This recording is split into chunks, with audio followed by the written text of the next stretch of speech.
Assalamualaikum class. I hope you all are fine. Today we have to start the next chapter that is about the e-government. ठीक है, जिस तरह आपको पता है कि हमने ई कॉमर्स की बात की हम पढ़ चुके हैं different types of business models होते हैं। फिर हमने पढ़ चुके हैं जी किस तरह से हम ई कॉमर्स को साथ लेकर चलते हैं, किस तरह हमारे रेवेन्यू मॉडल्स जनरेट होते हैं। Now we will move towards for one more further step that is e government. जिस तरह एक आम यूज़र, एक आम कंज्यूमर जो है, वो कस्टमर जो है, वो किस तरह इंटरनेट का इस्तेमाल करता है, in the same line, in the same similarly government भी इस काम में आगे चलना चाहती है और चाहती है कि अपनी बेनिफिट के लिए, अपने आवाम के बेनिफिट के लिए वो चीज़ें आसान हो। तो दैट दोनों ने कुछ जो रास्ता निकाला है दैट इज़ ई गवर्नमेंट, कि जो भी हमारे काम हैं, जो भी हमें काम करने हैं, तो हम एक गवर्नमेंट के थ्रू यानी कि इलेक्ट्रॉनिकली जो है वो अपने कस्टमर्स को चीज़ें प्रोवाइड कर सकें, उनके लिए आसानी पैदा कर सकें। चाहे कुछ भी है, चाहे आपने कोई टैक्स देना है, चाहे आपने कोई अपने जो गवर्नमेंट ने कोई भी स्कीम्स ओपन की हैं, तो क्या करना है, आपने थ्रू इलेक्ट्रॉनिकली रिसीव और उसको भेज सेंड करना है। तो एक गवर्नमेंट ने क्या किया है कि हम भी इंटरनेट का इस्तेमाल कर सकते हैं। अब बात करते हैं कि इसका स्कोप क्या है और इसकी डेफिनेशन क्या है। डेफिनेशन हम पढ़ लेते हैं। तो वो बात करते हैं the use of IT, information technology and the e commerce to provide access to government information. ठीक है, अपनी गवर्नमेंट की जो भी इंफॉर्मेशन है, जो गवर्नमेंट ने चाहे थ्रू मीडिया भी है आजकल, ठीक है, तो मीडिया के समटाइम्स हमारे पास टीवी नहीं है, प्रिंट मीडिया नहीं है, न्यूज़पेपर नहीं है, तो इलेक्ट्रॉनिकली फेसबुक पे, आपके इंस्टाग्राम पे, आपके ट्विटर पे सबके अकाउंट्स हैं। ठीक है, तो अपनी जो भी बात कन्वे करनी है गवर्नमेंट ने, तो अपने ऑफिशियल अकाउंट के थ्रू कर सकती है या ऑफिशियल वेबसाइट्स के थ्रू कर सकती है। इंटरनेट है सबके पास, मोबाइल्स हैं सबके पास, टैब्स हैं सबके पास, तो क्या है, ऑन करें, नेट ऑन करें, मोबाइल ऑन करें, नेट ऑन करें, go to the government XYZ website, जहाँ भी आपने जाना है, FPR में जाना है, आप लोगों ने LDA जाना है, आपने PTCL जाना है, आपने वापडा जाना है, आपने जो भी गवर्नमेंट की वेबसाइट पे जाना है, आप जहाँ पे क्लिक करें, सारी की सारी इन्फॉर्मेशन आपकी वहाँ पर अपडेटेड न्यूज़ पड़ी हुई है। So it's quite beneficial for a businessman, for a consumer, for a user to be updated. अच्छा जी, and for the delivery of public services to citizens and the business partner. ना सिर्फ citizen इसका फ़ायदा उठा सकते हैं ई गवर्नमेंट का, but also the business partners जो भी प्राइवेटली या पब्लिक बिजनेस डीलिंग कर रहे हैं, कि उनको अगर कोई इन्फॉर्मेशन नहीं है, जानना चाहते हैं at the spot, go towards the XYZ website. ठीक है जी। अच्छा जी, इसी के अंदर हमारे पास आते हैं there are several major categories जो कि हमारी ई गवर्नमेंट के अंदर आती हैं, कि गवर्नमेंट जो है वो इंटरनेट का यूज़ करना चाहती है, अपनी वेबसाइट बनाना चाहती है। There are 4 categories for e government performance. अपने काम को अंजाम देने के लिए या परफॉर्मेंस को इंक्रीज़ करने के लिए गवर्नमेंट क्या करती है, 4 तरह की कैटेगरीज हैं। अच्छा जी, नंबर 1 इज़ G2C, जिसको हम गवर्नमेंट टू सिटीजन्स कहते हैं। ठीक है, इसका मतलब ये है कि हमने गवर्नमेंट जो है जो भी काम करना चाह रही है वो अपने सिटीजन्स की बहाली के लिए, सिटीजन्स की बेहतरी के लिए करना चाहती है। जो भी पोर्टल कायम करे, पोर्टल की बात करें PORTAL, कोई भी वेबसाइट कायम करे ऑनलाइन, तो उसको हम G2C बिज़नेस में कंसिडर करेंगे। Number 2, government to business. ऐसी स्कीम्स है, ऐसी कोई बेनिफिशियल वेबसाइट जो कि गवर्नमेंट अपने बिजनेस पार्टनर्स के लिए पब्लिकली या प्राइवेटली कन्वे करना चाहे, उनको बेनिफिट देना चाहे, उनको कोई रिलीफ देना चाहे, उनको कोई चीज़ें रिसीव या सेंड करना चाहे, तो वो अपने बिजनेस पार्टनर्स के लिए अलग पोर्टल कायम कर लेती है। उसको हम G2 बिज़नेस कहते हैं, यानी कि government to business. Number 3 is G2G। G2G मतलब यह है गवर्नमेंट टू गवर्नमेंट। ऐसी कोई इंफॉर्मेशन, ऐसा कोई मीडिया, ऐसे कोई डिसिप्लिन जो कि गवर्नमेंट सिर्फ अपने पर्सनल तक, यानी कि गवर्नमेंट सिर्फ गवर्नमेंट तक ही रखना चाहे, इंफॉर्मेशन रिसीव करना चाहे, भेजना चाहे, उनके काम आना चाहे। जिस तरह हमारी डिफरेंट नेशनल असम्बली है, आपकी पार्लियामेंट है, तो there are government personal, government persons. तो ऐसी इन्फॉर्मेशन जो कि सिर्फ अपनी गवर्नमेंट तक रखना चाहते, उनको बताना चाहे, उनको बताना चाहे कि क्या रूल्स हैं, पॉलिसीज़ हैं, क्या डिसिप्लिन हैं, आप क्या, हमारे क्या प्रोग्राम्स हैं, बजट से रिलेटेड कोई भी इश्यूज़ हैं, तो वो चीज़ें आप इनके थ्रू डील आउट कर सकते हैं। आपको फैसिलिटेट करती है ये पोर्टल्स या फिर e government. And last one is IEE, internal efficiency and effectiveness.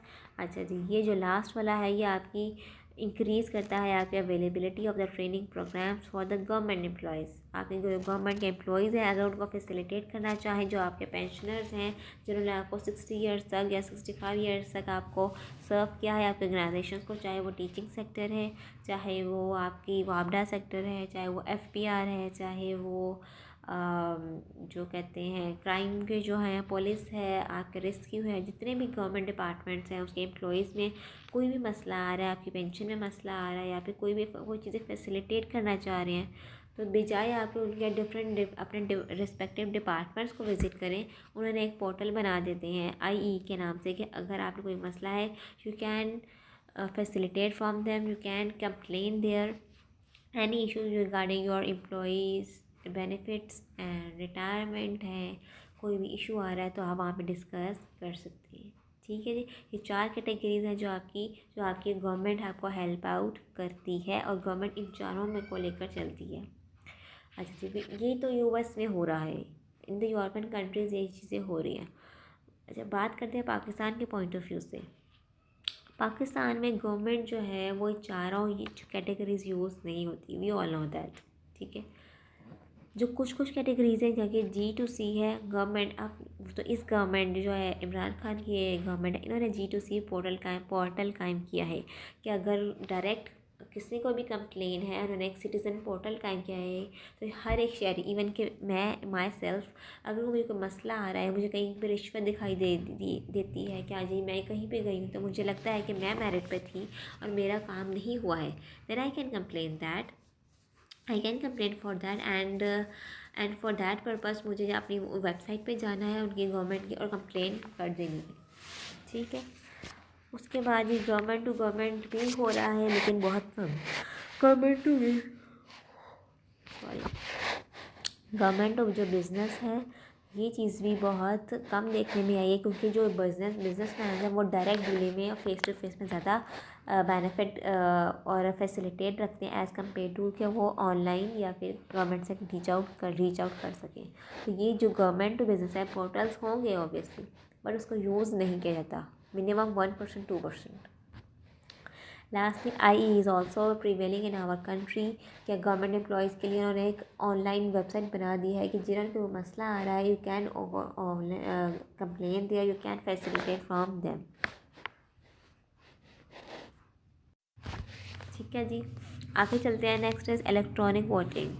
What is electronic voting? Electronic voting mostly आपकी जो प्रेसिडेंशियल इलेक्शंस हैं, जो आपके जनरल इलेक्शंस हैं, जो आपके नेशनल असेंबली के इलेक्शंस होते हैं, मैं पाकिस्तान के पॉइंट ऑफ व्यू से बात करूँ, जो आपके प्रोविंशियल असेंबली के वो होते हैं इलेक्शंस होते हैं, उस प्रॉब्लम को सॉर्ट आउट करने के लिए बेहतरीन तरीका है you can move towards electronic voting. ठीक है, पाकिस्तान में तो बहुत कोशिश की जा रही है पिछले 5 से 10 सालों में कि जी इलेक्ट्रॉनिक वोटिंग की तरफ जाए। The PM Imran Khan is also saying कि हमें इलेक्ट्रॉनिक वोटिंग होनी चाहिए। ठीक है, जिस तरह आप लोगों ने देखा है मैट्रिक में बबल शीट होती है, इसका रीज़न्स क्या है इसके इलेक्ट्रॉनिक वोटिंग की? Everything goes towards the electronically. आप एक ह्यूमन इन्वॉल्वमेंट नहीं होती है। ठीक है, इनके स्टेप्स में आपका रजिस्ट्रेशन ऑनलाइन है, आपकी प्रिपरेशन सारी ऑनलाइन है, आपकी वोटिंग ऑनलाइन है, जिसमें कोई भी गलती का जो कहते हैं ह्यूमन मिस्टेक का फैक्टर शामिल नहीं होता। And lastly even the counting of that voters is always electronically. तो इसका मेजर बेनिफिट है कि आप ह्यूमन से गलती हो सकती है लेकिन इलेक्ट्रॉनिकली वोटिंग में कोई गलती नहीं हो सकती। मोर ओवर जब हम इन पाकिस्तान इलेक्ट्रॉनिक वोटिंग की बात करते हैं, प्रोसेस सारा आसान है, it requires technical team just. And secondly हम इलेक्ट्रॉनिक वोटिंग का जो हमारी कंट्री है पाकिस्तान, आउटसाइड द कंट्री हमारे बहुत ज़्यादा पाकिस्तानी फॉरेन कंट्री में रहते हैं, तो उसका ये भी है कि फ़ॉरेन सिटीजन्स भी आपके थ्रू इलेक्ट्रॉनिक वोटिंग में हिस्सा ले सकते हैं। That is a quite big benefit for our country कि जो हमारे आउटसाइड पाकिस्तानीज़ हैं जो कि फ़ॉरेन कंट्री में रह रहे हैं वो भी थ्रू इलेक्ट्रॉनिकली वोट कर सकते हैं। ठीक है, अभी तो इम्प्लीमेंट नहीं हुआ, लेकिन इसमें बहुत ज़्यादा इम्प्लीमेंट होने का जो है इम्प्लीमेंट होने का चांसेस बहुत ज़्यादा हैं। इसी के अंदर हमारे पास एक टर्म यूज़ आ जाती है एंड नेट सिटीज़न का मतलब यह है कि एनी सिटीज़न जो कि सर्फिंग कर रहा है इंटरनेट को आउटसाइड द कंट्री यूज़ कर रहा है आपकी गवर्नमेंट की वेबसाइट्स को, वो हम नेट सिटीज़न का नाम देते हैं। Next is electronic benefits transfer, जिसको हम EBT भी कहते हैं।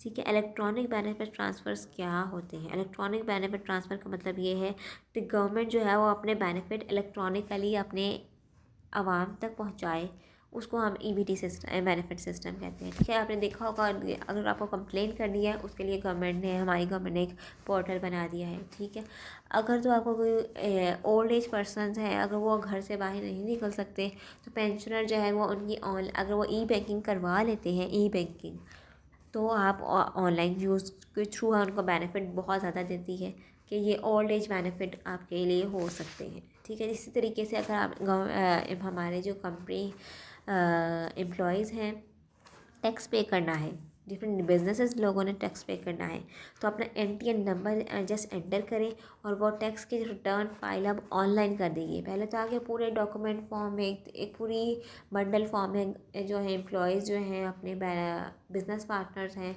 इवन कि एक रेजिडेंट भी है, तो एक बंडल फॉर्म में ना सारे डॉक्यूमेंट्स कलेक्ट करके फ़ोटोकॉपीज़ कराता था, साइन करवाता था, फिर देन जाके वो एक FBR में जाके सबमिट कराता था और फिर टैक्स पे करता था।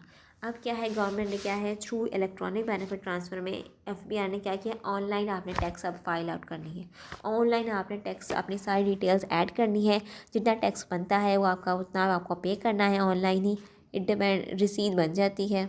अदरवाइज़ जो आपने टैक्स में बनता है उतना पे करना होता है। अदरवाइज़ ऑनलाइन टैक्स भरने में आपको टैक्स की छूट भी मिलती है, टैक्स की छूट भी मिलती है। टैक्स में आपको वो क्या कहते हैं, टैक्स में आपको मिल जाती है, छूट मिल जाती है, और आपको ये होता है कि अच्छा जी आप ऑनलाइन पे कर रहे हैं, इतने बेनिफिट हैं, तो ये एक तरह से एक बेनिफिट है आपके लिए कि आप घर बैठे अपने टैक्स को रेट फाइल कर सकते हैं।